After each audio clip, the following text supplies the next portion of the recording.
All right, guys. So we are here today. We got Big Papa Jerome Powell doing his speech. Hopefully you guys are ready. We'll see what kind of market volatility it brings. I'm not sure if it's going to be super influencing over markets, but we are here to cover it nonetheless. You know, markets having a pretty good day. SPY up to almost 430s today, looking really solid. Q up to 359s. Portfolios looking strong today, at least. Can't say that for the rest of the week though. And yeah, let's take a look at everything here. Look at the SPY rip up. Again, we got conversation with Jerome Powell starting at 4 p.m. Eastern time. Starts right here. And yeah, let me know if you think it's going to cause bull or bear action today. We're also going to get a poll going live like we always do. We're also going to post to Twitter like we always do. And let's get some music going here. Chat, let me know if you guys think it's going to cause bull or bear action.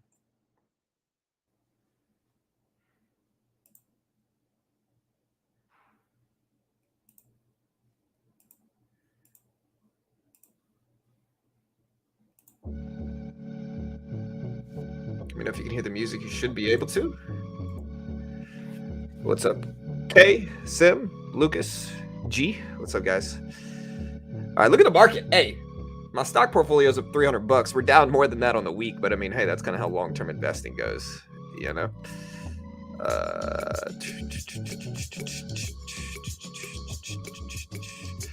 All right. Look at this green action, man. It looks strong, honestly. Just looks strong.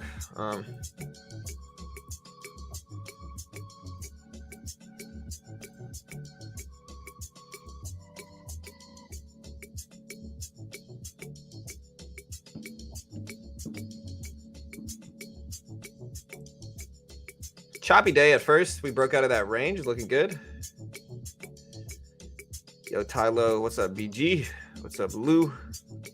Check the Dixie. Yeah, the Dixie's having a good week. So, I mean, again, like I said, you know, the market is up today, but it's pretty red on the week overall here. I wonder if this Coke is good. Will y'all judge me if I drink yesterday's Coca-Cola? No, it's a little stale, but it's got caffeine. Does caffeine go bad if you leave it out?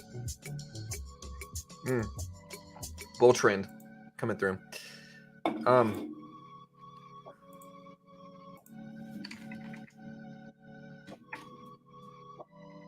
All right.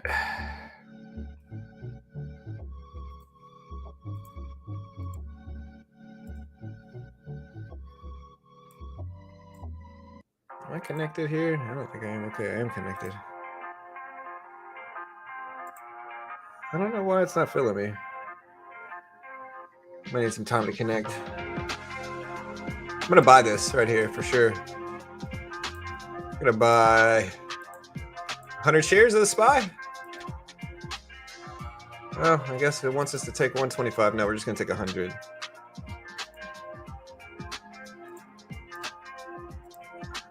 I have to exit out of Quant Tower. Quant Tower is acting a little weird. Let me get out of there. Again, this starts at 4 p.m.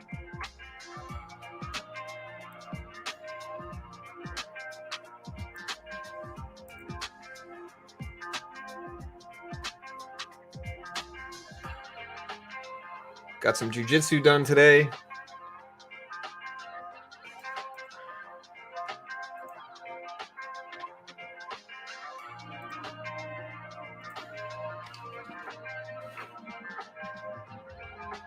About 100 shares. Not.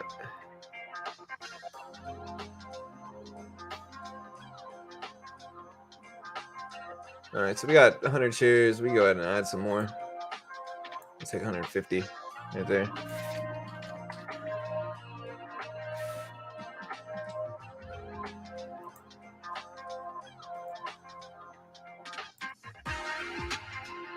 Okay, there we go. We are in there.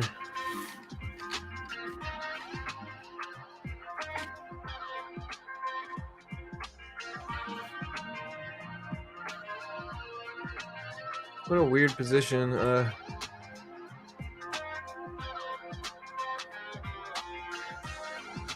right, so again, we got 150 shares. This whole thing looks pretty strong to me.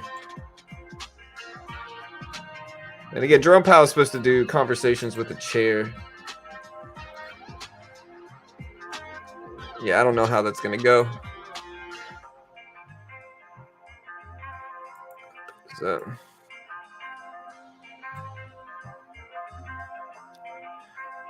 yo, hey, what's up, R? I think we get some bullish action if we can get a dead deal done signed today. Hey, good luck, BG. I hope you make some money.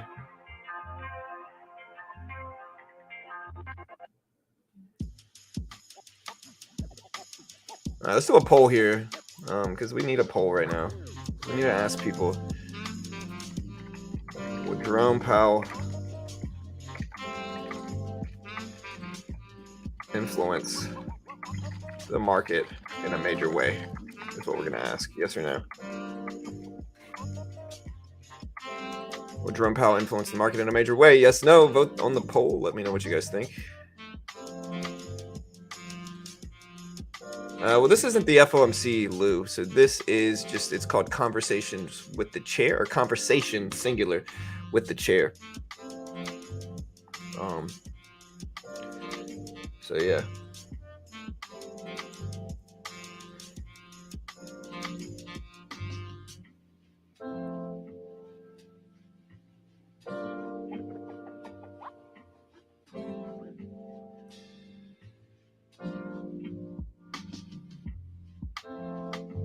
All right, we are taking a futures trade. We are up nicely here. I'm gonna go ahead and take half of this off, lock it in, sink that in. That's good. We're also in a futures trade currently.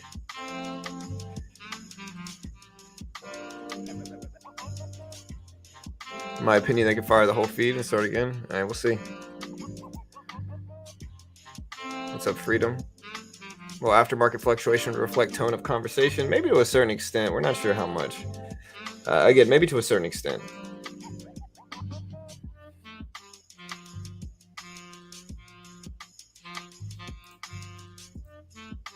Lock in a little bit more.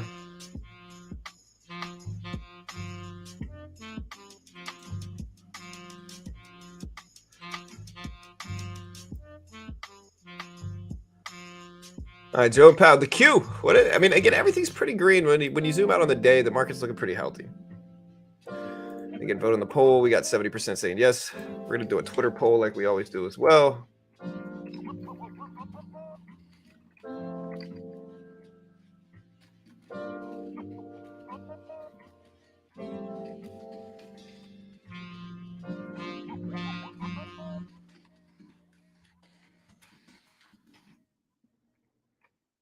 All right. Jerome P. Big Papa.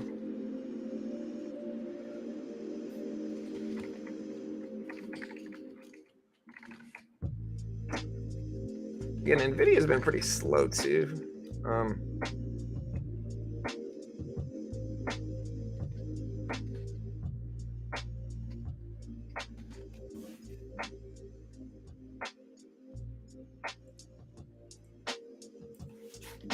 right, so we got the poll on Twitter going live too.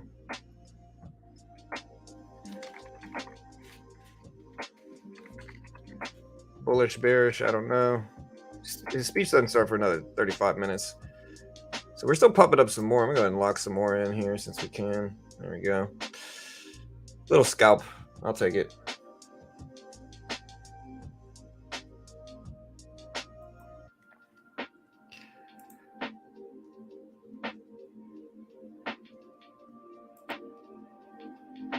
But I'm glad I subscribed to your channel. When you pop on my phone, I know something's about to go down or up, for sure. We cover all of it. Hit the like button as well. Hitting the like button definitely helps the channel for sure. So bump that number. And again, Big Papa Powell is speaking today. We'll see if it's good. Again, this is something in which, like, we don't know if it's going to be good or bad. I'm looking at the last conversation with the chair.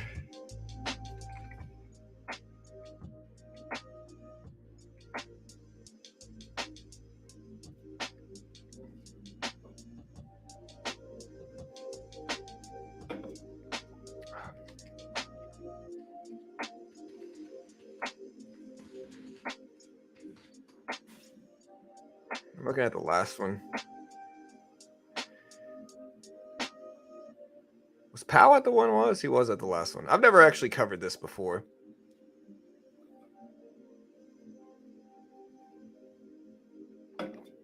Looks like each one generally lasts about an hour. Just to give you some perspective in like how long these take, what they look like, all that stuff.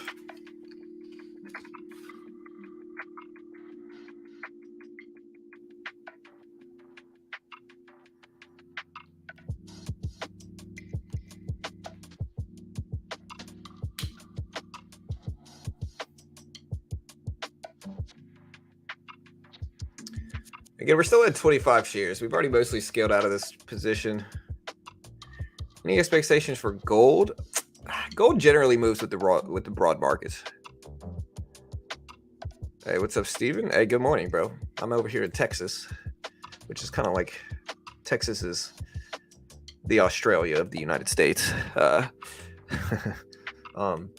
It is 2:30 where I am. 3:30 market time, but you know, market goes Eastern time, so.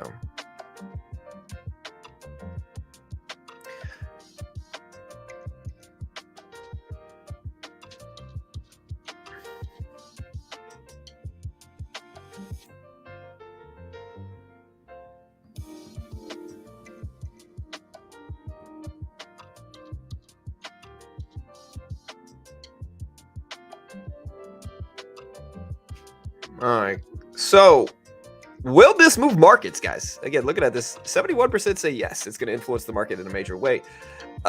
29 of y'all think no. Costco's selling gold, moving fast. Is it? What do you mean Costco selling gold? My gold position is up today too. So we are, or no, actually I'm down in gold today. So gold is actually still red on the day. Let me see. When the whole market is pushing up, gold is down. You know, I bought 10 shares of the GLD ETF as just kind of like a hedge against other stuff. You know, like we're not down a lot on this overall position, but I've been sitting in this thing for months now, really as a hedge. And again, it's my fault mostly because I bought it when gold was like at 2,000. And so, but again, it really is just a hedge position. We're down less than $200 on it, and we're just kind of sitting tight. In our overall stock portfolio today, you can see we are up about 400 currently. Sitting about $400 up on the day. Got a bunch of different positions, and so.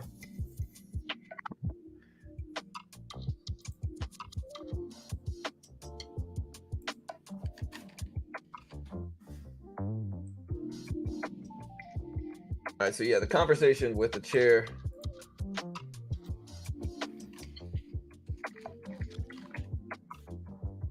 Let me make sure I get the time right. I'm pretty sure I did. Let me make sure. I'm pretty sure it's 4 p.m. Eastern Standard Time. Y'all can yell at me if it's not. Yes, it's 4 p.m. 4 to 5 p.m. Eastern Standard Time is what it is.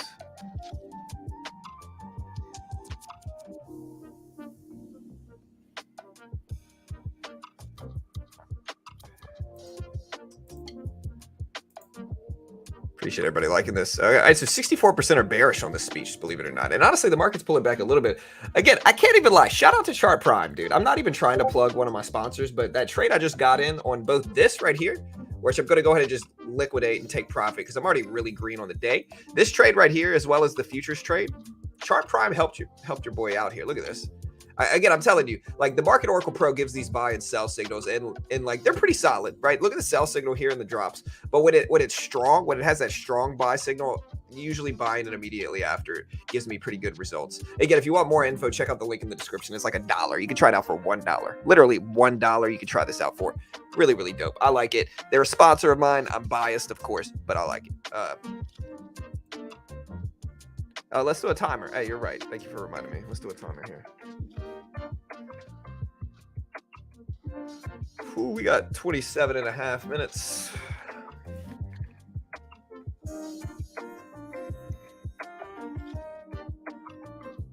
Got to go to jiu-jitsu today. Got my exercise in.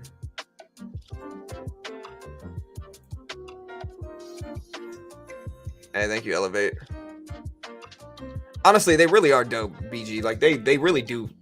Where are you located now? I'm from Shreveport. I remember you saying you were from Baton Rouge. Yeah, I'm from Baton Rouge. I am in Houston right now.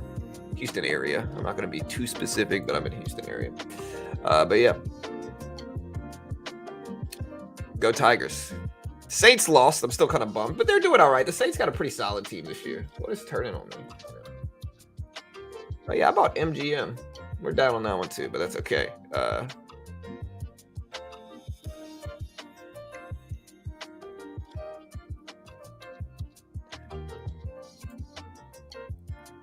They're selling gold bars next to the hot dogs. Are they really? Honestly, I want some gold bars, bro. I might holler at them and get some gold bars.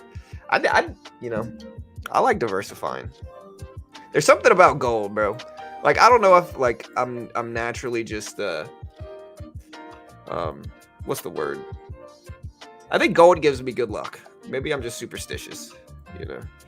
But I think gold gives me good luck. Like, I'll put it this way, all right? So I'm pretty sure somebody stole my gold chain, right? Like, I had like a gold chain that Carol got me for our anniversary.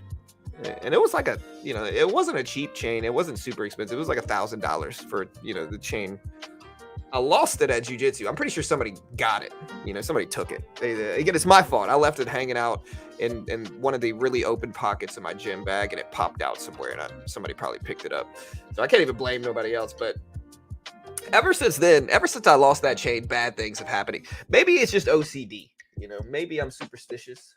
And maybe gold gives you good luck.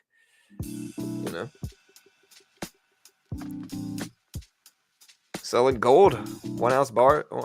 So they're selling for $2,000 each. Any idea what Big Papa Jerome Powell is talking about today? I'm not sure. We'll see.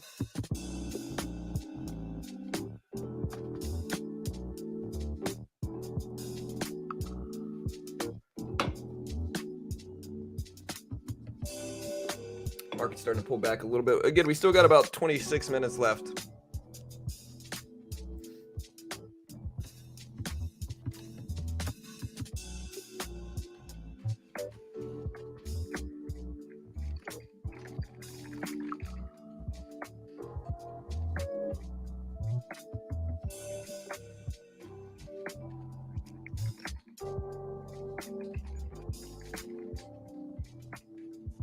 All right, guys. Also, again, do me a favor, bump that like button if you haven't already. Hit the notification bell. We appreciate it. We got 33 likes. We can break 100. We got over 100 people here. Your support levels mean nothing when jpow speaks. Yeah, I mean, technical levels mean nothing when Powell speaks. That's what I always try to tell people. Like, you get people that are really, really technical, right? And they're just super technical. And I get it. Like, I'm a technical trader. But, you have to understand that when somebody like Powell speaks, the market's going to move. And your technical levels are going to mean very little when that type of stuff happens, So like when Powell speaks, your technical levels aren't going to mean anything. Maybe after he speaks, they'll mean something again. But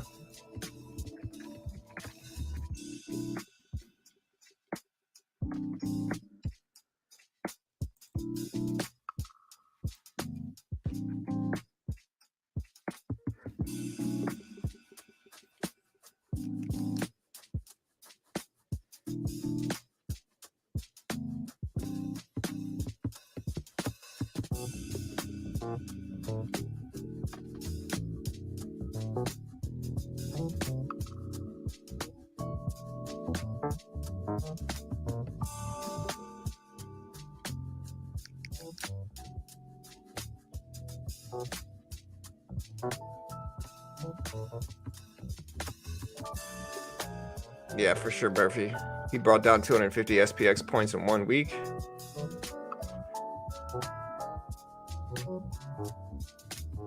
I always confuse how, okay, maybe I'm just dumb, but like when they say a point, right? A point, I'm used to point meaning a percent contractually, right? When they use points in the market, I always see the big news organizations use points. Which points are they talking about?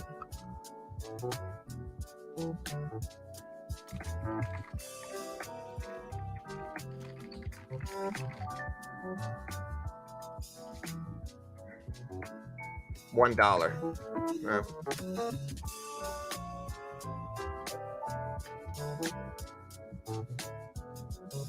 Yeah, I guess. Okay, so they say $1.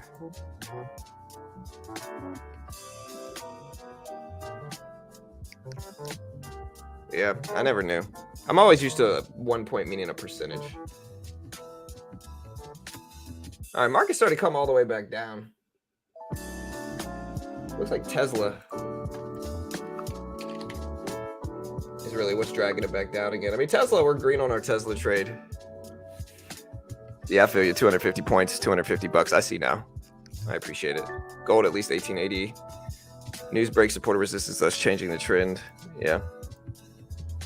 All right, so the Fed's barking says that the government shutdown would create uncertainty. Lack of data due to shutdown would complicate understanding the economy. And so Barkin is speaking right now. 30-year mortgage rates were 7.31% in September 28th week, previous 7.19%. So they're going up also.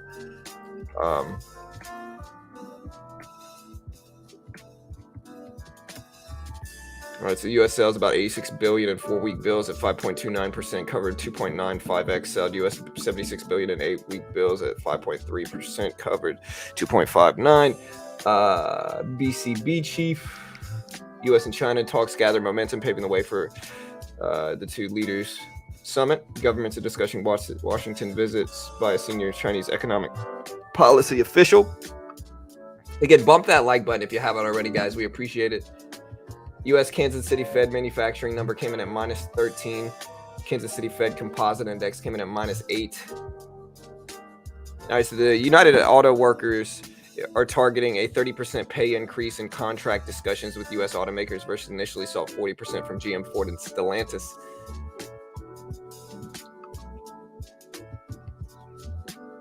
All right, so Tesla started to pop. Again, here's the Q, here's the SPY. Both of these are at pretty major levels, although like we're green on the day, but it's not a huge green day anymore.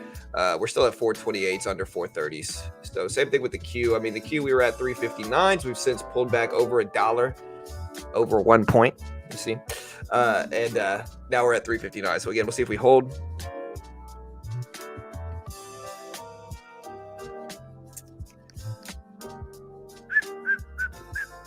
Again, this is Powell is speaking in what's called Conversations with the Chair. Conversations with the Chair, a teacher town hall meeting, September 28th, 4 to 5. It's going to be through a webcast.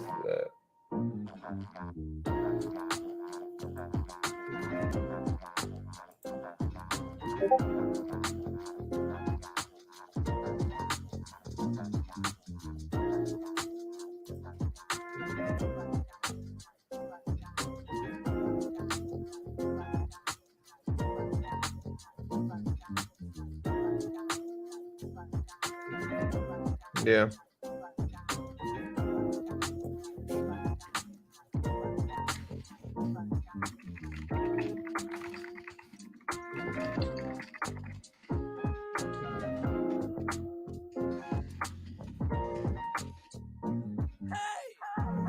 All right, guys. So again, we're watching Disney, Tesla, stuff starting to bounce up. Watch that 200 EMA level on the SPY. It's a pretty important spot. Look at the Q at 358 right now.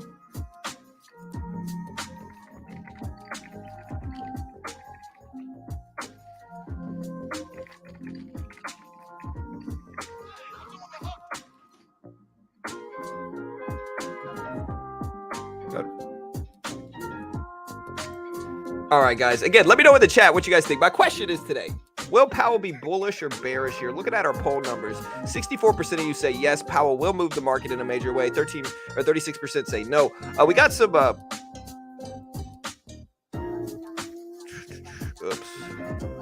Dumb. Put the wrong link in there. There we go.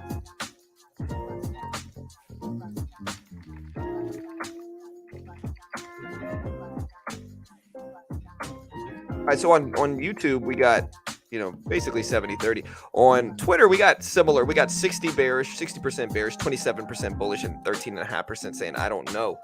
We still got, 18 minutes till this starts.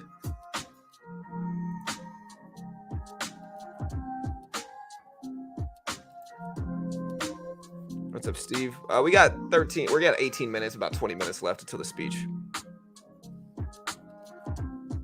Again, if you haven't already, hit the sub button, hit the notification bell. We appreciate it. We got about 200 people here. Again, Powell speeches are hit or miss. Again, bump the like button, guys. I see 200 people here. Let's get over 100 likes. I really want to buy this pullback here, but I really also don't trust it. Like the market ripped up a lot midday, around 10, 11, 12 o'clock market time, market ripped up. The last few minutes have been pretty flat, pretty sideways, pretty neutral. I'm not seeing any crazy good gains based off of this recently. Although Tesla looks pretty strong. I'm glancing over at like Apple. Apple is pretty good day. I mean, it's over 170s. Not a huge green day, but a little bit of a bounce back. Powell will be bearish as he likes to, maybe fave. Question is if Papa Powell is going to move it up or down. Yeah, I'm not sure. What's up, Steezy? What's up, Cryptic? Yeah, all good, dude.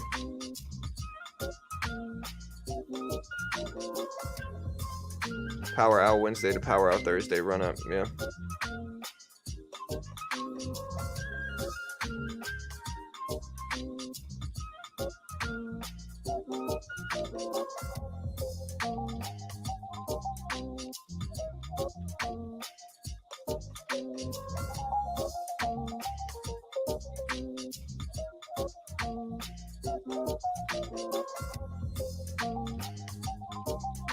All right, so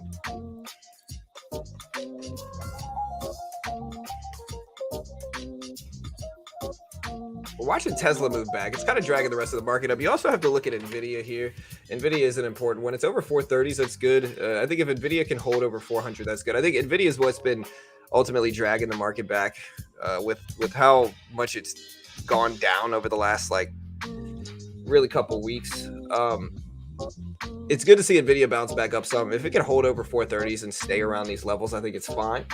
And I think that's going to help the rest of the market as well as the rest of the EV market also. We did a little dip buy in Tesla. Did they really? They got rated in France for what?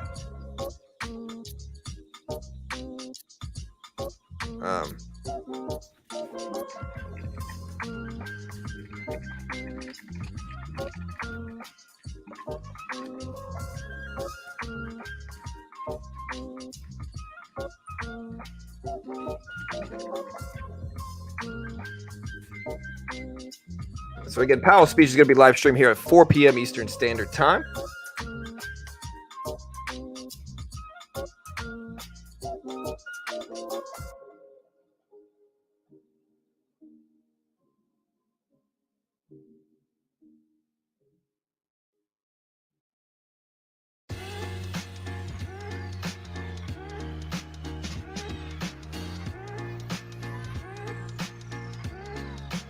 All right, guys. So,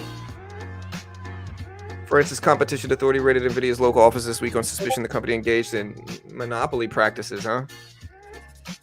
Yeah.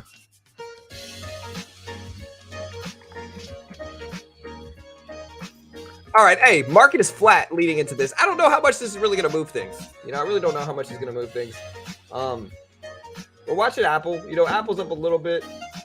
Apple's sitting at 170s. Could be worse. Looking at other stuff going up today. Microsoft up a little bit. MGM up a little bit today. HD, Home Depot up some. Google's still pretty green. That one's been holding out. Ford green. Chewy. We bought Chewy this morning or yesterday maybe, and it was green. ARM, we're still in that one. That one's starting to come back. And I wonder what the ARM IPO, ARM is moving with the rest of the microchip sector. Recently IPO'd.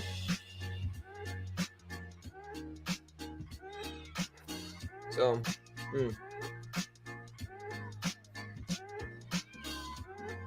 man, and the crazy moves have been in oil, man. Look at oil. So look at CL. Look, here's the futures contract of oil. Today's rough, but here's a 20-day chart, dude. Look at oil over the last 20 days. Oil's gone crazy, over 10% in the last 20 days. That's a big move. Really, it's higher than that too. So yeah, it's really at 95. It was up well over 10%. And so there's big moves for oil. It's starting to pull back a little bit. You can kind of see,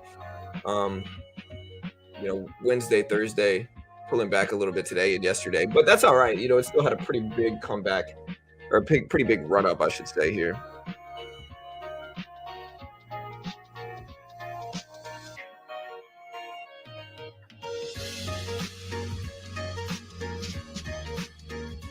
Again, let me know if you guys think Powell's going to say anything good, man. I'm hoping. Yo, John, I finally watched The Big Short because you talked about it. Now I understand why market crash is so romanticized by bears, but that will not happen soon. Yeah, I hope not. Fed President Barkin spoke. Yeah, helped the market. Nike reporting after hours. Yeah, we got Nike and MU dropping right at the closing bell today too. And so we'll cover that. Or no, we have Nike. It's Nike. MU dropped yesterday. Was it yesterday? Or am I off on that? I forgot about Nike today. When did MU drop, man? Was it yesterday or today? I have to look. Yeah, hey, we got 12 minutes, team, 12 minutes. Yeah, I'm looking up MU right now. Yeah, MU reported yesterday. So MU posted a EPS beat. They came in at a lower loss than expected. Sales came in higher than expected at 4.01 billion versus 3.91 billion expected. So MU did okay. They did better than expected slightly. Not a crazy amount better, but somewhat better. You know, here's the Q again. Look at everything. Started to dip down. And then today we got Nike earnings. I think I'm actually holding a little bit of Nike. I think I bought the dip. Very small trade though. And yeah, we're down. It's a very small trade, but we're holding it. I hope it goes up. Maybe I hope they kill it with earnings and rip up. Again, we also bought the Tesla dip not too long ago. Just waiting for this data to come out. I mean, not data. Waiting for a big Papa Jerome Powell to speak. We'll see if he says anything good. Yeah, Big Short's a great movie. It really is one of my favorite movies. I mean, it could happen. You never know. Gold buy, stock sell. Well, they all move very similar to each other, gold and stocks. The only, like, if a market crash happens, people hedge with gold as well, but again, they still move very similar to stocks.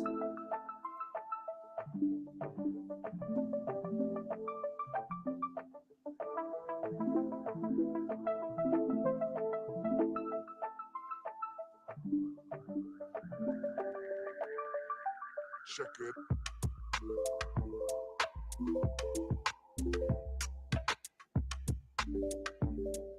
All right, guys.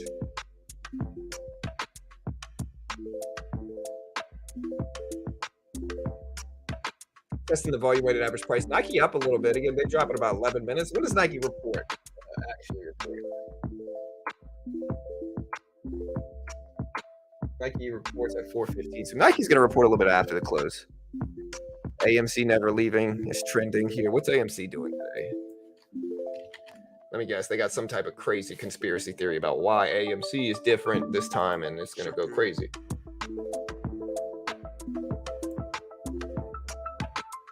Still bouncing at the volume weighted average price.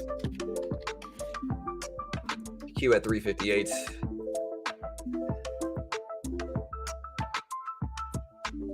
Is dumb money out?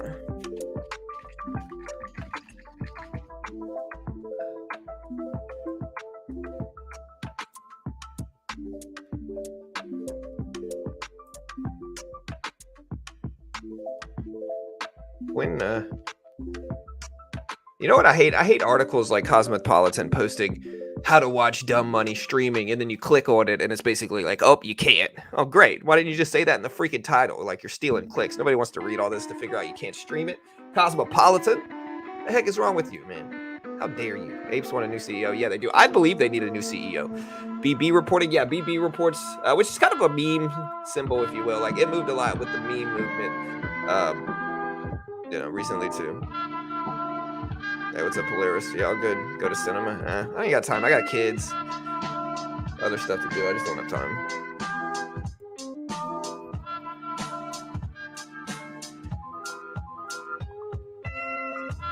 Yeah, again, MU reported earnings yesterday. The market is very flat, so I wonder if Powell's going to move the market. He might, it might not, though. Like, we never know if Powell's going to move the market or not. He could. He also might not.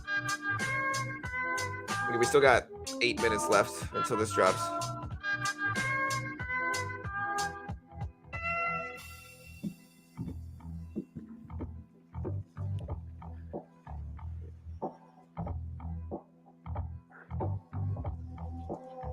What do you mean by heavy, Raphael? Do you mean difficult to understand or tugging on your heartstrings heavy, like sad? I can deal with heavy. I can deal with heavy in terms of like difficult to understand. I hate really sad movies though.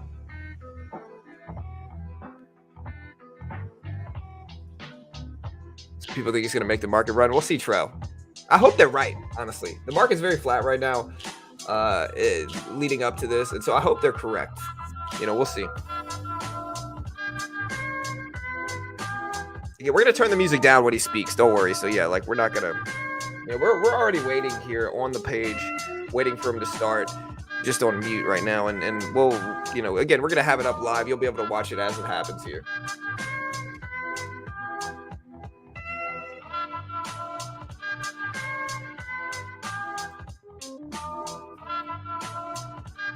Again, Tesla 246. Yeah.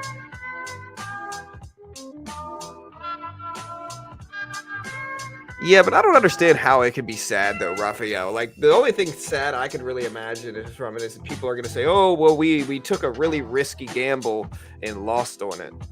Dun dun dun. You know, sad. Wow. You know what I mean? Like, in what other way is it sad? I mean, I'm not saying they deserved it, but like when you trade money short term, you're taking a freaking huge risk. When you take money short term, Tesla delivery number out next week. What do you think? What day do they drop?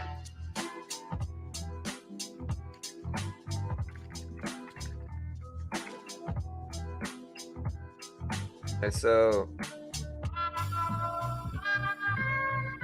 on the second day of the month.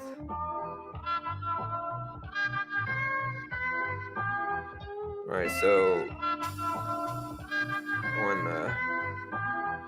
on Monday, Tesla delivery numbers come out. What time did they come out? All right, guys. Hey, we got 6 minutes left. 6 minutes. Hit the live button next to the play button. Make sure you're fully caught up on stream.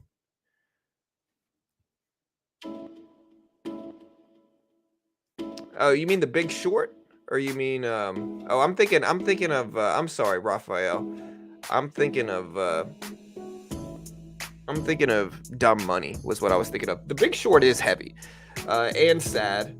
And it's not really sad in that it caused a bunch of people to lose money. It's sad because the cycle is a never-ending cycle. That type of cycle of greed, bubble, crash, recession, you know, refresh, it happens over and over again.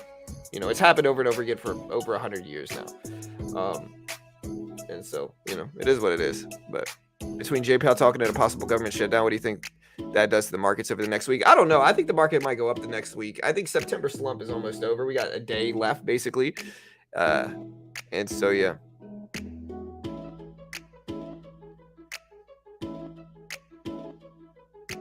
Yeah, all good. The Big Short was kind of heavy. 2nd of October.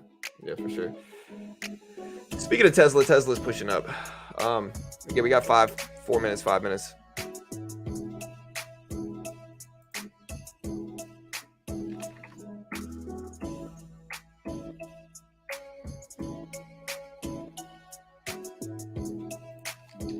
All right, team.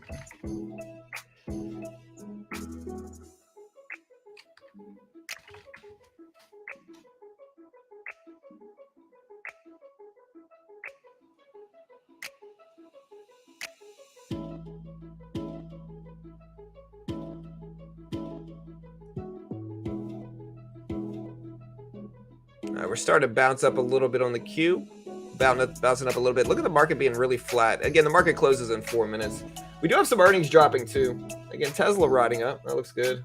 All right, guys. Again, we are on the Powell page. We're going to see when they get started here. As we get closer and closer to time, I'm going to mute the music. And then we're going to... I'm going to mute the music and then we're going to cover it. What's up, Yair? Check the Dixie, please. What do you think about the Q hit next week? 365. I'm not sure.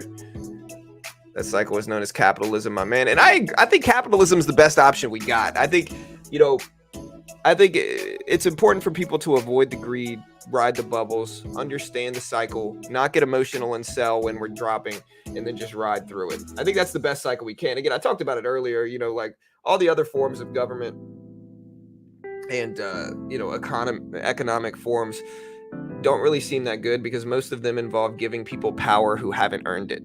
Right. And anytime you're going to do that, corruption's going to come from that. Like the consequence is going to be more corruption. Right. And so in both sides, you're going to have corruption and you're going to have power control and stuff like that. Right. But at least with capitalism, the people who ultimately eventually get the power have to work for it to get it. Right. And that makes them useful. for lack of a better word, right? Where the other forms, you're just basically blindly giving people power. And I don't necessarily agree with that either, but it's very nuanced, very subjective. And anyways, we got 2.5 minutes left, 2.5 minutes. Market's starting to push up. Check the dollar index. Here's the Dixie right here. Again, dollar index is at 106.15s. Let's see what Powell says today.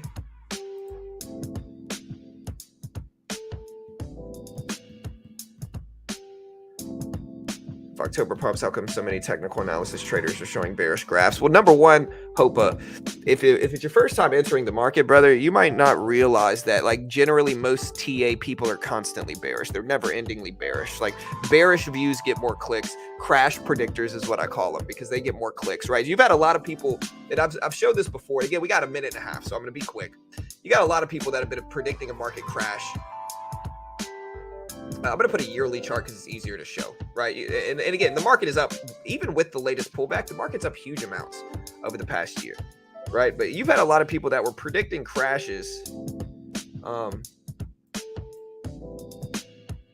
You've had a lot of people that were genuinely predicting crashes. Wait, where'd it go, dude? I don't even know how to use this thing now. What is going on? Okay, yeah, you got a lot of people that were predicting crashes here.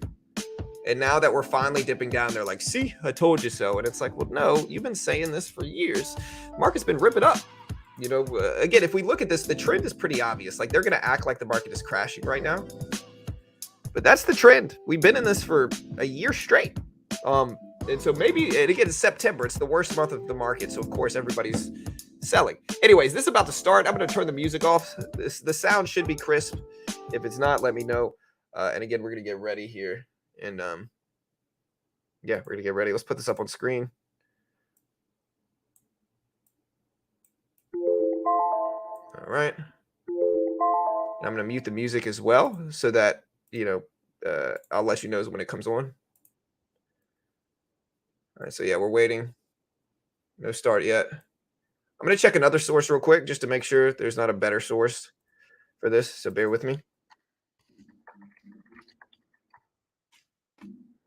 Checking another source here, make sure there's not a better one.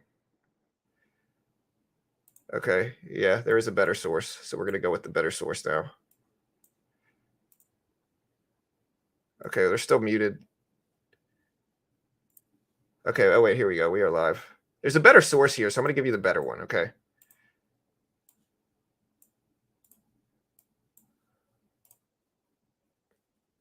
All right, let's make sure. Across the nation this afternoon for a conversation with Federal Reserve Chair Jerome Powell. During the event, you can follow along on social media and join the conversation using the hashtag #TeacherTownHall.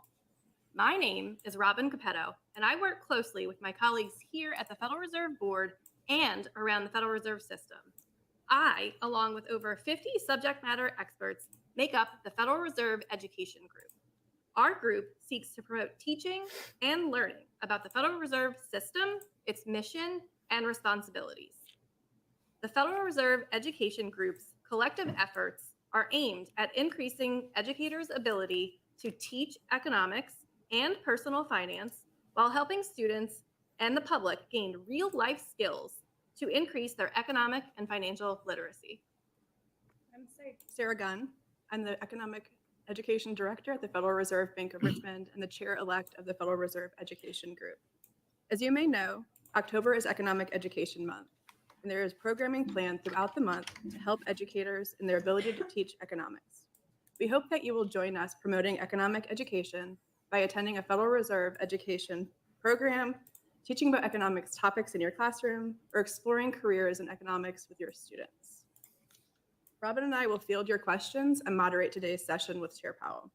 During the next hour, we hope to provide insights into the Federal Reserve's goals and activities to support your work as you teach students how the decisions made by the central bank can affect all of us, your students, their families, and their communities. Today, we are honored to bring you Federal Reserve Chair Jerome Powell. Jerome H. Powell first took office as chair of the Board of Governors of the Federal Reserve System on February 5th, 2018, for a 4-year term. He was reappointed to the office and sworn in for a second 4-year term on May 23rd, 2022. He also served as chairman of the Federal Open Market Committee. Chair Powell was born in February 1953 in Washington, D.C. He received an AB in politics from Princeton University in 1975 and earned a law degree from Georgetown University in 1979. While at Georgetown, he was editor-in-chief of the Georgetown Law Journal. Chair Powell, thank you for joining us here today. Thank you, Sarah. Thank you, Robin. Thanks to all of those here in Fed Education who helped us put together this event. And thank you to the teachers, both here and online, who put aside some of your planning time to listen and also participate. So if we were doing the grading, we would give high credit to those who participate. So we've scheduled this discussion with teachers well into the school year, partly to highlight the beginning on October 1 of Economic Education Month. Here at the Fed, as you can imagine, we care about economic education all year round, and so we're glad to join the celebration. It's fortunately a very different time for teachers than the one we faced when we met virtually in August 2021, the last time we held this discussion with educators. In the crisis of the pandemic, teachers were on the front lines.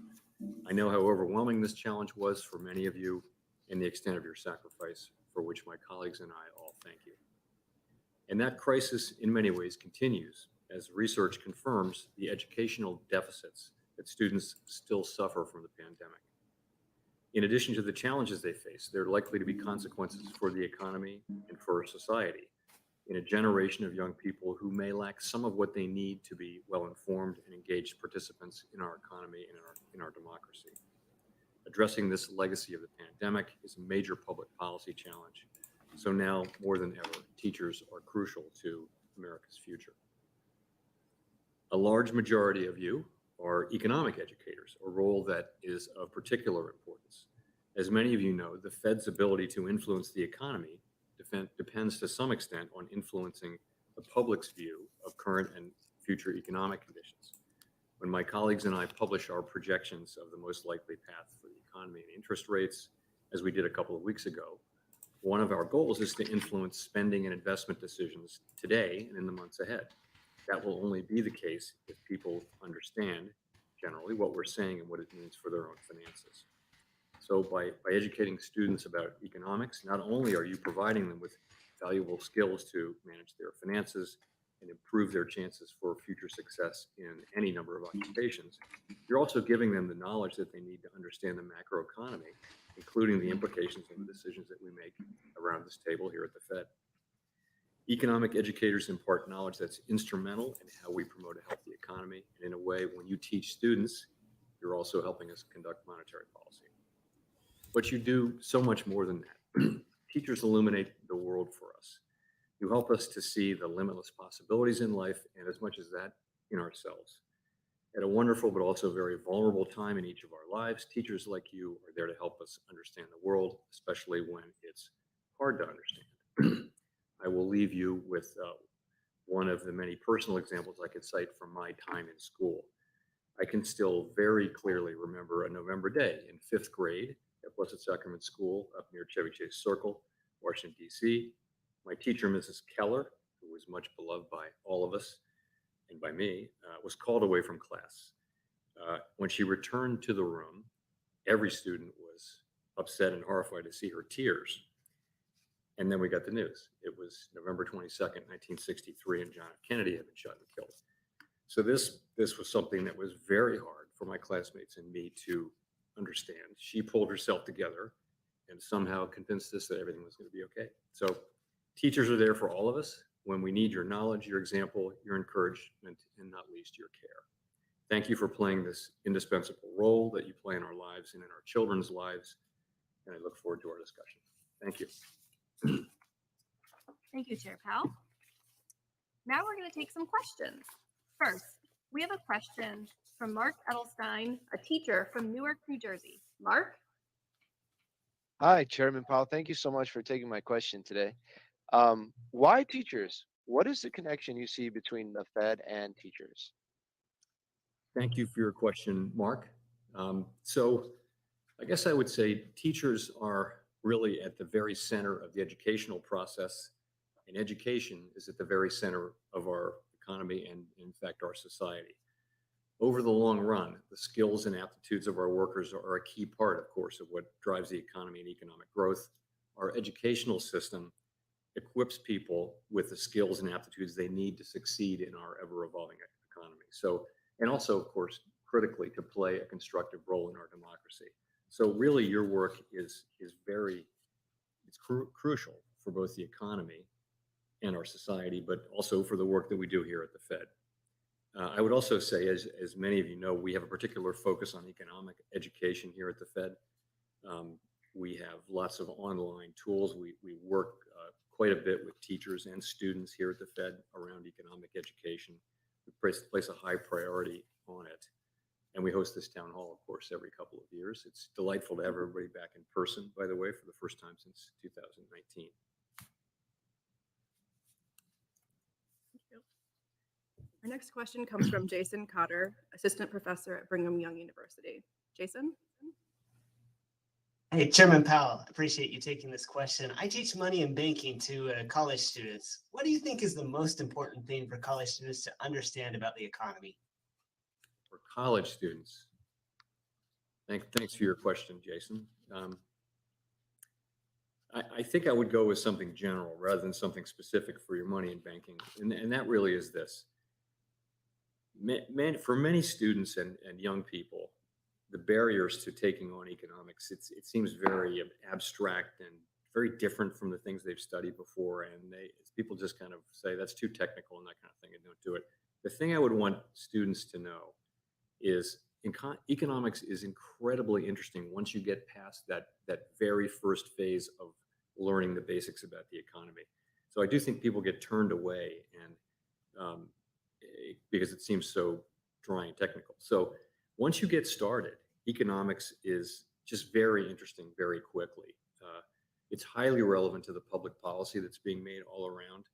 And more to the point, it just is, once you get the basics, you really understand why it's so compelling a science. You know, we work pretty much all day long, hot and cold, running economics here every day.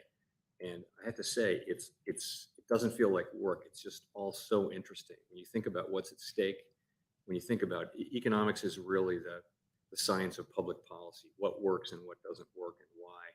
And so that's what I would want many students to understand, that they should just take the leap and take a basic macro and micro course.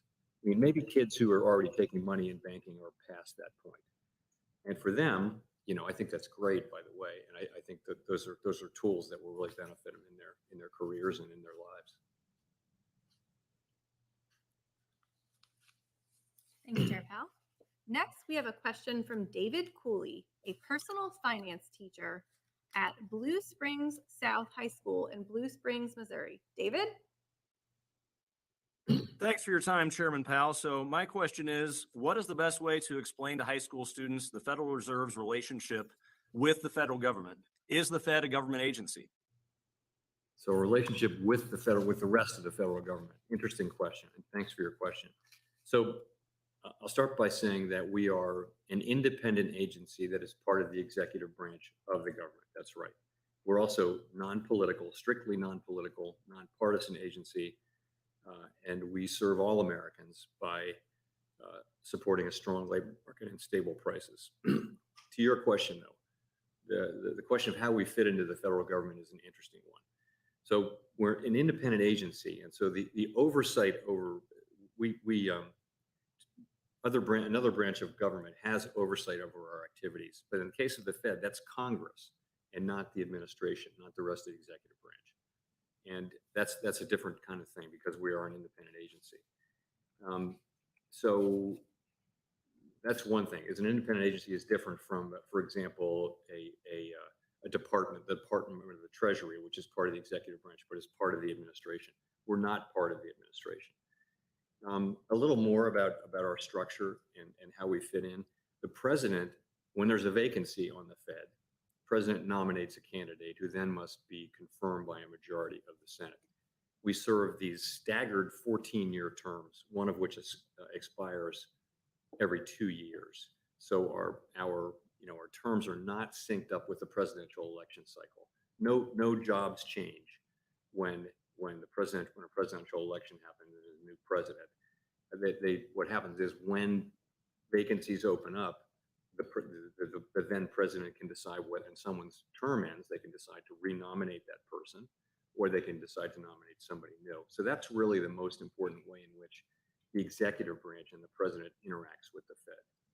Congress has oversight over to it. So this is the other part of how we fit into the federal government is I testify under statute 4 times a year, twice in the House and twice in the Senate, in February and in July or June. I think it's February and July, and that's supposed to be a monetary policy oversight hearing. In fact, it's about whatever our elected representatives want to ask, and our job is to answer. My colleagues and I also spend a lot of time up on Capitol Hill interacting with senators and congressmen and women who, many of whom are on our oversight committees, Senate Banking, House Financial Services, but also just members, general members. So for example, I spent 2 hours this morning with 2 senators and 1 congressman, just talking to them about a particular set of issues. And we do a lot of that because, you know, we have this independence that really is quite rare and should be rare in a democracy. And that is, we can only be removed for bad acts, for cause, which means malfeasance and bad acts and things like that.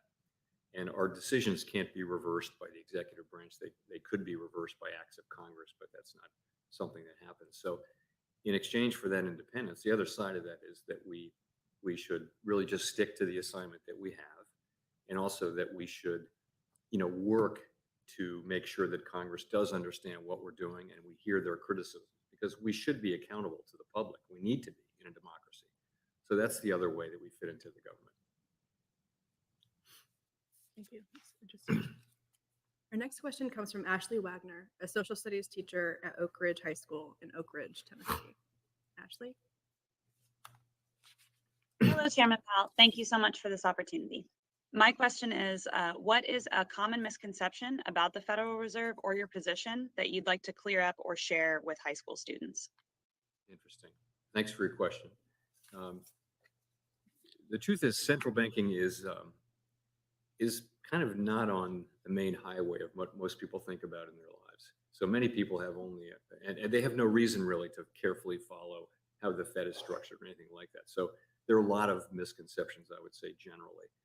But if I were going to give one, it is this, that people generally don't, and they really don't need to walk around with, they don't really understand what the Fed is, how it's structured. So just briefly, it's really 2 pieces. There's a board of governors here in Washington, which is a government agency. Each of us, myself and my 6 other governors, are all nominated by the president who's in office at that time and serve, confirmed by the Senate. We serve these 14-year terms that, as I mentioned, are staggered. So that's who we are. There are also 12 reserve banks. The United States is divided up into 12 districts, and each of those has a reserve bank in it, and the responsibility to, you know, monitor the economy in that district, to interact with nonprofits and businesses and universities and things like that, and really understand what's going on in that district and sit around this table and report. They also vote. What's called the Federal Open Market Committee consists of the 7 governors and the 12 reserve bank presidents, so 19 people. Of course, the 7 governors always vote. The New York Fed president always votes, but the other 11 reserve bank presidents vote on a rotating basis. 4 of them vote on a rotating basis out of the 11. So it gets complicated. It's not surprising that people don't carry that knowledge around in their head. So that is. But the main thing, again, I would want people to know is that we're a non-political, nonpartisan agency that serves all Americans. That's what we are.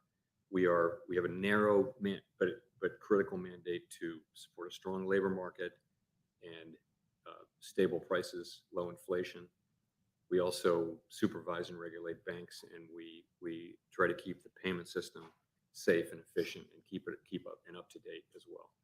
That's what I would like people. Those are the basics I'd like people to know if they could. Thank you, Chair Powell. The next question we have is from a teacher in the room. Bill Bethauser is an AP economics teacher at Bishop O'Connell High School in Arlington, Virginia. Bill? Thank you. Thank you, Chair Powell, for being with us today. My question is, what advice would you give students who are interested in a career in economics? Thank you for your question. I guess I'd start by saying I encourage everyone to take introductory macro and micro courses, whether they are thinking about a career or not. I really think just getting those basics will stand you in good stead. Frankly, that's all I took as an undergrad was macro and micro. I didn't major in economics, anyway. So that's the first thing. I think if you're interested in majoring in it, of course, I think that's a great idea. That's a wonderful idea. I think it does really equip you with. You learn lots of quantitative skills that are going to benefit you in life, and also just having a better understanding of the economy, and also in microeconomics, the way businesses work, the way business decisions are made by people in the economy. All of that is incredibly useful. In terms of making a career in it, absolutely encourage people to do that. It is I think it's an enormously rewarding career, and I think of the people, the career people here at the Fed who are economists who they're working on, basically on public policy, and the question is always, what's the right thing? How do we use our tools to best serve the people that we serve? It's a very, very rewarding, incredibly fascinating job and area. So I really think I'd encourage people to take as much econ as they can, and if you can make a career out of it, that's great. I think we of course survey our employees, and I think people generally get a lot of satisfaction out of public service. So, and many economists do public service. So, thanks. Nike earnings are out. From Steven Feldstein, principal and AP economics teacher at Sinai Academy in Brooklyn, New York. Unfortunately, Steven wasn't able to join us this evening, so I'll read his question. Okay. Since the financial crisis of 2008, central banking experienced drastic changes. What policies and tools do you think should be taught in the introductory economics class? What policies and principles should be taught in an introductory class? Well, let me repeat that. I think every student should try economics and take introductory macro and micro, because I think you will find it's more interesting than the first 2 pages of the textbook might make it appear. SPY moving up. I have to say, so the textbooks that I see today in use, and I did, particularly my early days here at the Fed, I went through a lot of textbooks. They're really good, and I think they're very good at what you want is for intro courses. You want people to take away an understanding of how the whole economy works, the macro economy, and also how firms set prices, how people make decisions in the economy. And I think that the modern textbooks they seem to be much better and much more user-friendly than the ones we used. There's, for example, the graphics and things like that are really good, and also the I don't know, I just found them very clear. Whereas it felt like more challenging to kind of get through the textbooks that we had. This is 50 years ago when I guess I was a freshman in college in 1971, so more than 50 years ago. So anyway, so you mentioned central banking has experienced significant changes, and I'll just address that for a second. So many things about central banking haven't changed. Our dual mandate hasn't changed. We still use our tools to foster maximum employment or price stability. We did, though, make some changes during the pandemic, and during the global financial crisis, really. And that is our main tool, of course, is interest rates. We lower our federal funds rate to support economic activity when the economy is weak, and we raise it when inflation is building up, when the economy is strong. But in the global financial crisis, the negative shock was so big, we cut rates to 0, and the economy still needed more support. So we needed new tools, and we invented 2 of them. One of them was to buy longer-term Treasury securities, quantitative easing, and the point there was to lower long-term. When you buy something, you raise the price of it. When you raise the price of bonds, the interest rates go down. That's the way bonds work, and so lower long-term rates supported the economy, and that was the point of quantitative easing. We also started using forward guidance. So if you credibly tell market participants that you will hold rates low for longer than they think, then rates will move down in the economy now and support economic activity now. So we used forward guidance. So those are 2 things. The other thing I'll point to is transparency. When I was in college, central banks were a lot about mystery and keeping everybody on the back foot. And So it's got to be 35 years ago or so, a bunch of economists sort of made the case that actually it's much better to be transparent, because if financial market participants, we work through, financial markets in the sense that markets react and financial conditions get looser or tighter and they become less or more supportive of economic activity. That's how our policies work and affect people's spending. So with more transparency, the argument was made, markets do that right away. If they actually understand what you're going to do, they don't even wait for the meeting. They know how the Fed is thinking. They know what the Fed will do, and financial conditions will change now. So, for example, we actually raised interest rates for the first time in March of 2022 in this cycle, but we started talking about raising rates in November, and by the time we actually did raise rates in March, the 2-year Treasury, which is a good indicator of where policy is going, had already gone up 200 basis points, or 2%. So in effect, financial conditions tightened well in advance of our actions, and that's a byproduct of this. That's something that's really changed. I don't have anything specific for you on exact principles, but I will say that the intro level textbooks I've seen these days are quite good. And I shouldn't name them because it's a very competitive field. I don't want to get into Yeah. Thanks, Chair. The next question we have is from Sam Pitt, clinical assistant professor at Georgia State University. Unfortunately, Sam cannot join us this evening, so I'll read his question. There is still a big discrepancy between textbooks and practices of central commercial banking. How can the Fed help narrow that gap? Interesting. So it takes, when we do innovations, it takes time for textbooks to catch up, right? And I mentioned some of those. So the quantitative easing and forward guidance, it'll take a couple of editions for those to be well entered into all of the textbooks. Another one, and we monitor this. We actually did an analysis and published it, and we're there to help. By the way, we actually have we have people who work on helping textbooks get updated and helping teachers understand the latest things. The other thing is the way when we want to tighten policy, we raise the federal funds rate, which is just an overnight funds rate. But what happens is when we raise that rate, interest rates, financial market prices all over the economy and all over the world react to that. So corporate bond rates and mortgage rates and everything goes up. Equity prices may come down, other prices may move around, and that's really how it works. So, but what's the mechanic by which we raise the federal funds rate? So the federal funds rate is just the price is the yield on reserves. And as many of you know, it used to be that we kept reserves scarce. So if we added reserves, interest rates would go down because there were more reserves and they weren't as scarce.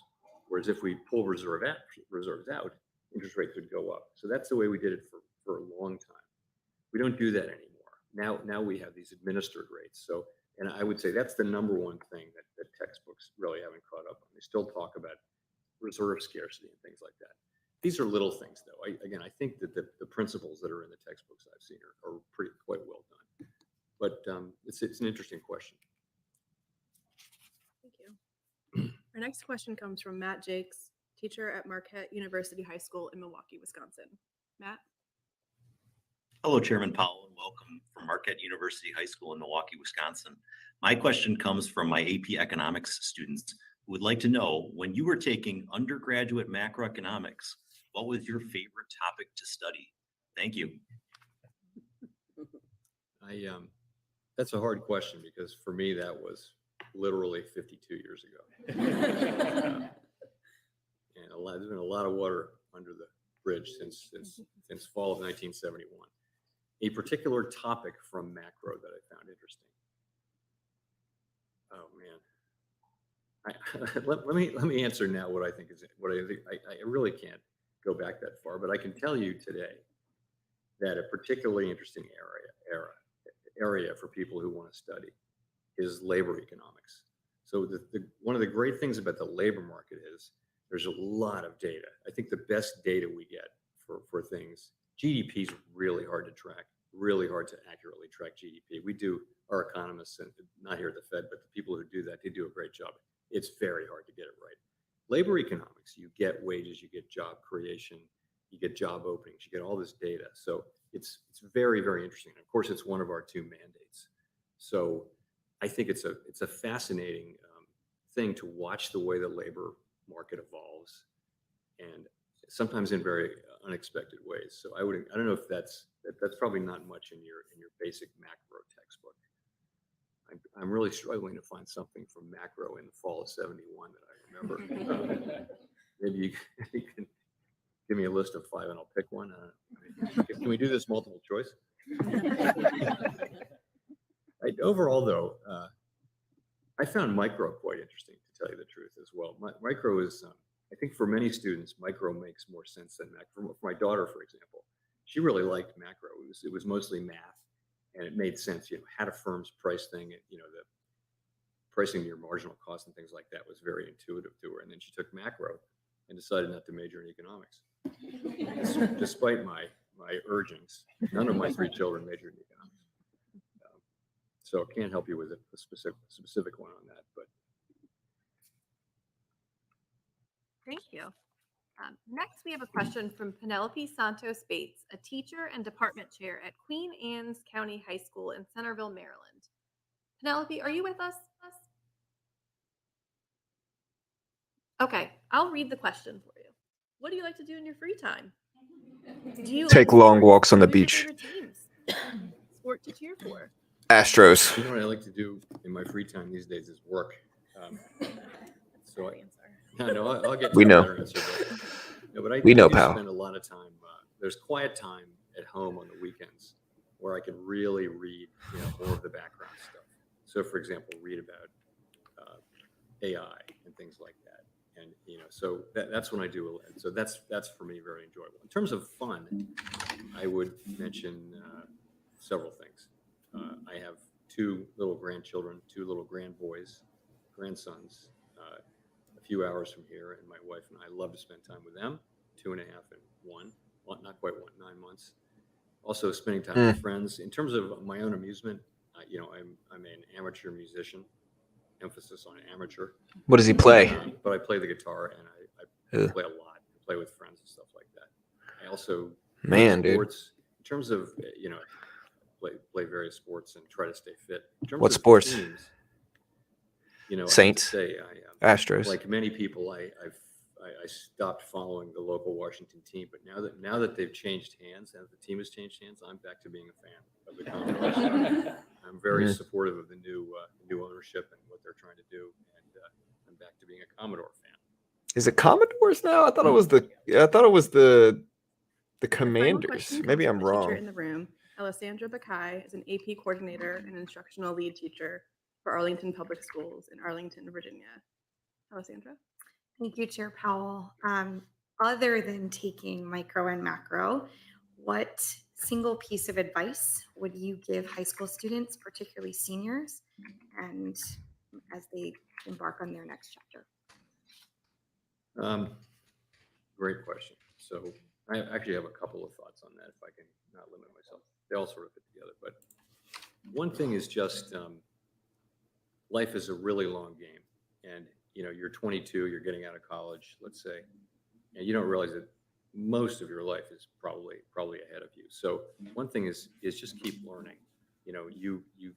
Most of what you need to know and will know lies ahead of you, not behind you. When you go to your 10th and 20th college reunions, you can really tell who is still learning stuff, who is still focused on keeping up with this world. I mean, the world changes so quickly these days, not just technology. It's amazing how different the world is than the one that I graduated from in 1975 from college. So you've got to keep learning, keep reading, keep thinking. That's one thing. Another one is expect a lot of yourself. Think big. I think there's so much opportunity. Set high standards for yourself and believe in yourself. Many people struggle with really believing in themselves, and they feel when they do succeed, they feel, people call it imposter syndrome. I don't really deserve this. I mean, you need to believe in yourself. The other thing is, I'll shut up eventually on this, but the other thing is this, it's not a problem to change your life or your job or your mind about things. In fact, if you're not doing that, then you're probably not doing the first thing, which is keep learning. And so, I'm someone who I went to law school because I didn't know what else to do, and I practiced law for a while. I liked it, but then I thought something else would be more. So I went into investment banking, then I went into private equity. In the middle of that, I served in the federal government. Like 3 or 4 times I've gone into the federal government for public service, and now I will have spent 16 or 17 years in the federal government. So I think you should think of yourself as flexible and able to do different things, and be confident that you can actually take something new on and do it. And it's some people are going to want to have one job, and that's their security, and they really want to do that. That's great. But if you're a person who wants to do different things, you can do that, and you shouldn't feel bad about changing your mind or changing your career, things like that. So that's what I'd say. I certainly did it. Well, thank you, Chair Powell. Thank you, everyone, and thank you so much for joining us today. We appreciate the meaningful dialogue and importance of economic education. Resources to help aid our conversation we've had today are available on our social media channels and our website. And just a reminder, October is Economic Education Month, and the Federal Reserve Education Group has events planned throughout the month to celebrate it. More information is available on our website. And have a great evening. All right, guys. So that is the Powell interview. Listen, a couple things here. Number one, every Powell speech is not going to move the markets. We cover all of them because that's just what we do. We cover the news. All the other major news sources were covering them, so we did too. And yeah, the other thing is like Powell's net worth is like 30 mil or something like that. And so he didn't need to be the Fed chairman. He worked at an investment bank prior to all this. The market hasn't really moved that much. Nike did report their earnings. And again, we're going to cover PCE inflation data. It goes live tomorrow morning, bright and early PCE inflation data tomorrow morning.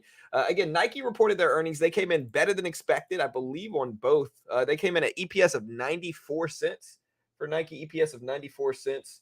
They expected 74, so much better than the 74-cent expectation. Revenue came in slightly lower than expected, a slight miss of revenue. Actually, it came in at 12.93 billion. They expected 12.1 billion. So Nike doing good in after hours today. We also had BB, I believe, right? Nike up a little bit at around 91. I thought BB reported earnings. Maybe I'm wrong. But again, we'll be back tomorrow morning, bright and early. So be ready for that, guys. Because again, yeah, be ready. We'll be back bright and early for that. Also, if you haven't already, check out one of our sponsors, Top Step, funded account program and futures. They give you a demo. You can trade with no PDT rule in futures. You don't have to have 25K in a margin account to trade futures. You can day trade the SPY, which is what we always look at. Moves very similar to most other blue chips. You can trade the Q, which is the NASDAQ, which is the NQ in futures. You can trade currencies, gold, silver, no PDT rule. And they're the most legit funded program in the world. They pay out millions, fund thousands of traders every single year. And again, it's just a great way to learn trading with limited risk. They're a sponsor of mine. I'm definitely biased in their favor because they pay me money. But again, just a really good way to learn with less risk. If you lose, you're out $49. For that $49, they give you a 50K demo. If you can hit 3K in profit without losing over 2K, so a reasonable 2-to-3 ratio, then they'll fund you 50K with a 90% split, and they pay out millions every year, fund thousands of traders a year. If you want to check them out, here is the link. You can also check out our other sponsor. And again, guys, listen, I'm going to preface this with I'm incredibly biased in Chart Prime's favor. But Chart Prime is freaking powerful, bro. Okay, so look, here's Chart Prime. It's a trading view indicator service. It's basically stock algorithms, right? It's custom indicators, custom code for stocks. And you could try it out for $1 right now. But let me just show you. Look, the Market Oracle Pro will give you these buy and sell signals. And we made a little bit prior to this Powell speech on. Let me find the buy signal it gives me. On this strong buy signal right here. You can see afterwards we had a nice little pump up. Right. But this is not even my favorite one. My favorite one. And again, this will show you chart patterns. So you can see chart patterns on the chart. But my favorite one is the regular market oracle. Because if you look at this pattern and then look at the break of it. It worked really well. My favorite way to use this. Again, and it's powerful when you actually see it. And again, you can try it out for $1 right now. My favorite way to use this is when you get an engulfing candle and a reversal signal within right around the same spot. Okay, here's an example of what I'm talking about right here. Look at how accurate this is. Again, reversal up, bullish engulfing candle, huge bounce. reversal down, bearish engulfing candle, nice drop. Again, same thing here. Look, you can see it right here. Bullish engulfing candle, reversal up signal, bounce. I can't fake that. It's not really fakeable. I can't really fake that. And so, again, you can keep scrolling back. Like, you can keep back testing it and you'll see. Like, look, I can't fake this. You can set alerts for this as well. I'm not going to consider this one because they're a little bit farther away. I like them really close together like this. Here's another one. Again, that's like what, 4 for 4, reversal down, bearish engulfing candle. This is a 5-minute chart. So this is like 8, 9, 10, 11, 12. This is like 5 hours of bearish action after that alert. Again, I can't fake it. Sometimes the algorithms are getting pretty good, guys. And Chart Prime is the most legit. This one might be considered wrong, but that's 1 out of like 6. This one's definitely right. Look, same thing here. 2 bearish engulfing candles, reversal up signal, nice bounce for like an hour, hour and a half. So just powerful. If you want the link, check it out. I can't guarantee you're going to make money. Nobody can. Because again, they're a sponsor of mine. I'm definitely biased in their favor. And again, we give away everything for free. We don't sell a course ourselves personally. And so like, we're not going to, charge you for content. We have sponsors like this. And if you want to help support the channel, there's the link. Hey, thank you, Polaris. Thank you, brother. I know you guys are upset. Hey, guys, listen. Tomorrow we have PCE inflation data. It's the personal consumption expenditure data. It is what the Fed has said many times before is their preferred inflationary gauge. And in a market that desperately fears inflation right now, that really fears inflation, in a market that fears inflation, this data is absolutely important. It drops at 8:30 tomorrow morning on the dot. We generally have at least 1,000+ people here watching it live to see how it influences the market, and it will influence the market. And so the PCE data drops tomorrow at 8:30 Eastern Standard Time, guys. So be ready.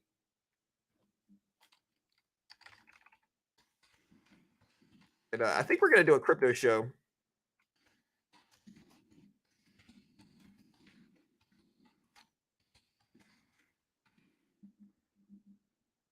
Let me talk to Cam real quick. No, it works with, we mostly, so it's not for stocks, Jocelyn. So it's not for stocks. It is mostly for futures. It's only for futures, right? And then the futures market, you can day trade the SPY.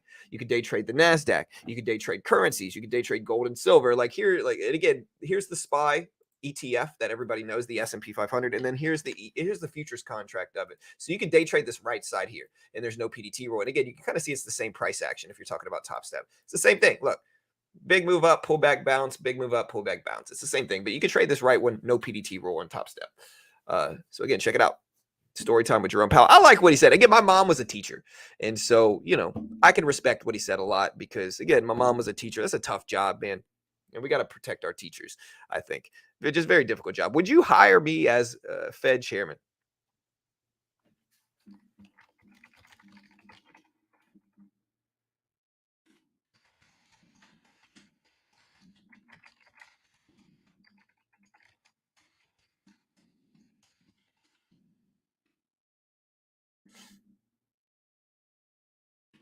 Here we go. Story time. What else is moving in after hours? Do we have any other earnings today? We had Nike, BB. So BB actually reports their earnings in like 25 minutes. I think the market's down a lot, but people acting like the market's just crashing. It's just not accurate. Look, here's a daily chart. Market pulling back. It's so sensationalized. And most of the time they're doing this to get clicks. But it's like, look, the market can do this. And then when it does that, they say it's crashing.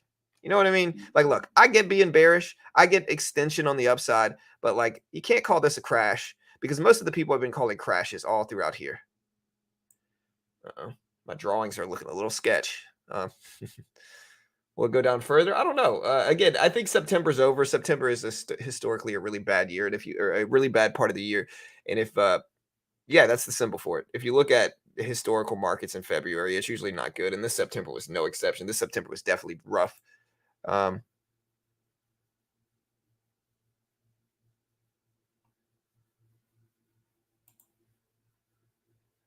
Market just wants to recover, gold down. All right. Anything else going on? We got a lot of votes. 45% said bearish, 34% said bullish. I should have done it. I don't know. Well, I guess the I don't knows were right. They were the most right, I guess. Better than anything else. Again, these press conferences are sometimes hit or miss. Like, you don't know whether they're going to really move markets or whether they're not.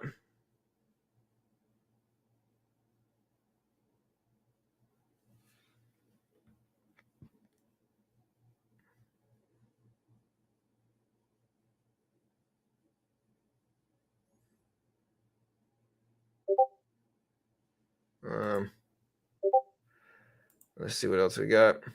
NVOS. Yeah, NVOS is kind of shooting up. Look, here's NVOS penny stock, I think is what this is. Look at this, up to 48 cents. Big pop, big move. Looks good. Again, I'm not really a penny stock trader, though, unfortunately.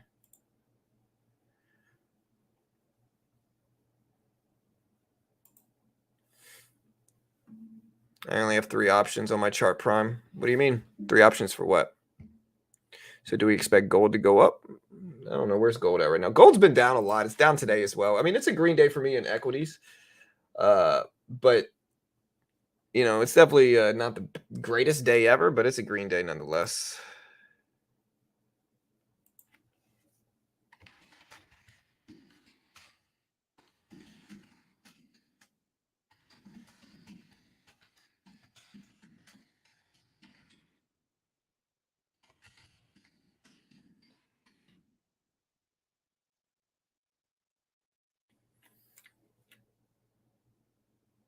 Yeah, I think let me see with chart prime. I mean, there might be.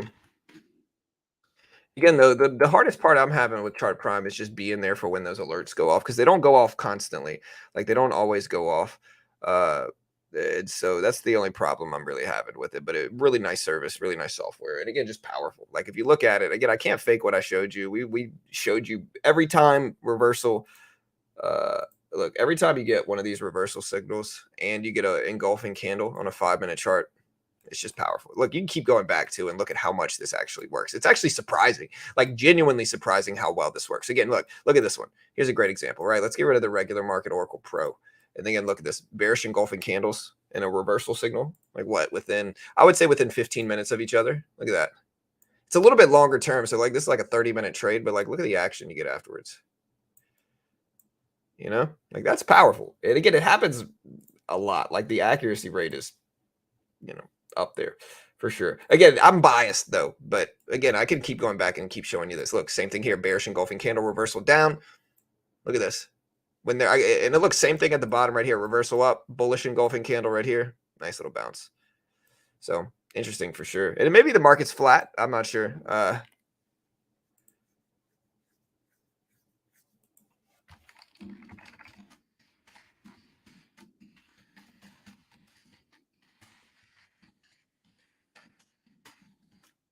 All right, guys. So again, I'm going to go ahead and close it down. Hit the like button, hit the subscribe button. Again, if you haven't already, listen, we stream all the major, you know, economic reports, right? So we stream jobless claims, retail sales, like all the different major economic reports we stream pretty regularly. We cover all the major reports. And so if you want like a one-stop shop that's going to give you all the economy data, all the economic data, all the Powell speeches, all the Powell press conferences, and all the economic data like CPI, PPI, jobless claims, retail sales, FOMC rate hike decisions, you know, news. We cover Tesla conferences as well as like Apple conferences when they have a bunch of other good stuff. Like we cover all that stuff. And again, if you haven't already subscribed, we cover it all for free. My main thing is like I don't want to sell a course. I don't want to be a day trading guru. I'd rather just give everything to everybody for free. And so, okay, well, yeah, the regular market Oracle. I'm not sure. Yeah, EPS. Which one is that? Which stock is that pawn?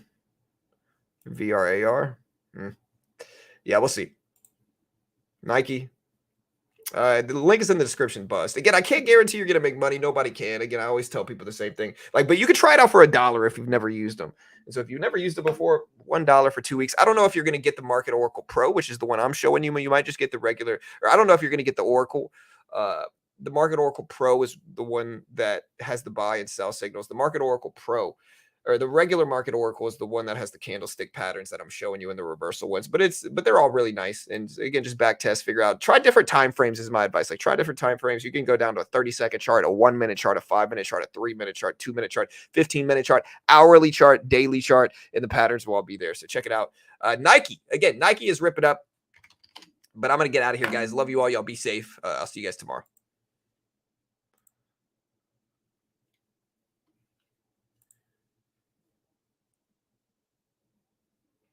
It's Chart Prime, Fabian. So check out the link in the description. I'll see you guys later. Y'all be good.